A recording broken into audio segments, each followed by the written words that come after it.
नाशिकमधील बहुचर्चित TCS धर्मांतर प्रकरणातील मुख्य संशयित आरोपी निदा खान हिच्या मुसक्या आवळण्यात पोलिसांना यश आलंय। गेल्या महिनाभरापासून पोलिसांना गुंगारा देणाऱ्या निदाला नाशिक आणि छत्रपती संभाजीनगर पोलिसांनी संयुक्त कारवाई करत छत्रपती संभाजीनगरातून ताब्यात घेतलं होतं। शुक्रवारी तिला नाशिक रोड न्यायालयात हजर केलं असता 4 दिवसांची पोलीस कोठडी सुनावण्यात आली। अटकपूर्व जामीन फेटाळल्यानंतर निदा खान फरार झाली होती। ती छत्रपती संभाजीनगरमधील नारेगाव भागात लपल्याची माहिती नाशिक रोड पोलिसांच्या SITला मिळाली होती। नाशिकचे पोलीस आयुक्त संदीप कर्णिक यांनी छत्रपती संभाजीनगरचे पोलीस आयुक्त प्रवीण कुमार यांच्याशी संपर्क साधून तातडीनं हालचाली केल्या। नारेगाव येथील स्थानिक नगरसेवक मतीन माजिद पटेल यानं तिला आश्रय दिल्याचं तपासात समोर आलंय। साध्या विषयातील 20हून अधिक पोलीस कर्मचारी 2 दिवसांपासून या वसाहतीवर लक्ष ठेवून होते। अखेर विना चिन्हांकित वाहनाचा वापर करून अत्यंत गोपनीयरित्या निदाला ताब्यात घेण्यात आलाय। निदा खान फरार असताना तिनं नाशिक, भिवंडी, मुंब्रा आणि छत्रपती संभाजीनगर असा प्रवास केला। या काळात तिनं तांत्रिक विश्लेषणापासून वाचण्याचा प्रयत्न केला, मात्र डिजिटल ट्रॅकिंगमुळे ती पोलिसांच्या जाळ्यात अडकली आहे। निदाच्या मोबाईलमध्ये पीडित मुलीला धर्मांतरासाठी प्रवृत्त करणारे चिथावणीखोर व्हिडिओ असल्याची चर्चा आहे। या मोबाईलमधील डेटा रिकव्हर केल्यास अनेक धक्कादायक माहिती समोर येण्याची शक्यता आहे। प्रकरणाचं गांभीर्य आणि सुरक्षेचं कारण लक्षात घेता नाशिक रोड न्यायालयात इन कॅमेरा सुनावणी पार पडली। यावेळी न्यायालयाबाहेर पोलिसांचा मोठा बंदोबस्त तैनात होता। सरकारी पक्षाच्या वतीने विशेष सरकारी वकील अजय मिसर यांनी पोलीस कोठडीची मागणी करत युक्तिवाद केलाय, तर निदा खानच्या वतीने ॲडव्होकेट राहुल कासलीवाल व ॲडव्होकेट बाबा सय्यद यांनी बाजू मांडली। निदा गर्भवती असल्यानं त्या आधारावर जामिनाची मागणी करण्यात आली होती, मात्र न्यायालयाने ती अमान्य करत पोलीस कोठडी सुनावली। आश्रय देणाऱ्यांची खैर नाही। संशयित आरोपी निदा खानला आश्रय देणाऱ्या नगरसेवक मतीन पटेल यालाही या गुन्ह्यात आरोपी करण्यात आलाय। कायदेशीर प्रक्रियेत अडथळा आणणाऱ्या आणि आरोपींना मदत करणाऱ्या प्रत्येकावर कडक कारवाई केली जाईल असं संदीप कर्णिक यांनी सांगितलंय।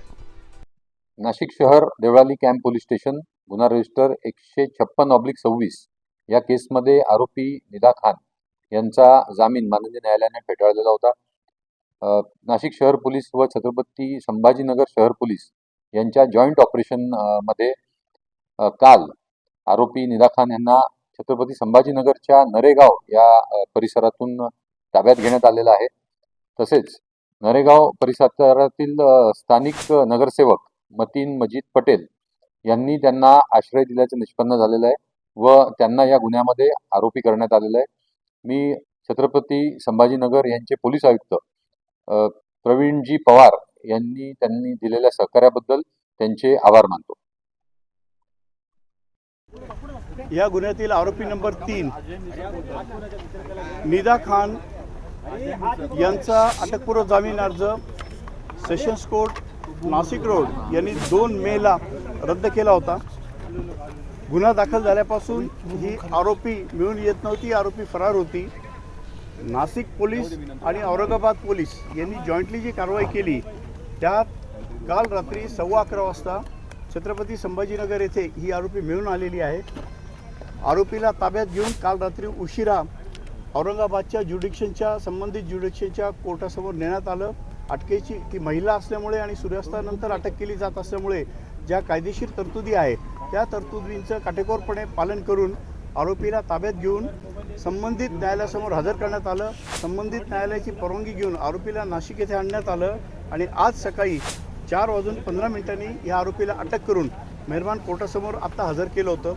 पोलिसांनी 7 दिवसाचा इनिशियल कस्टडी रिमांड मागितला होता।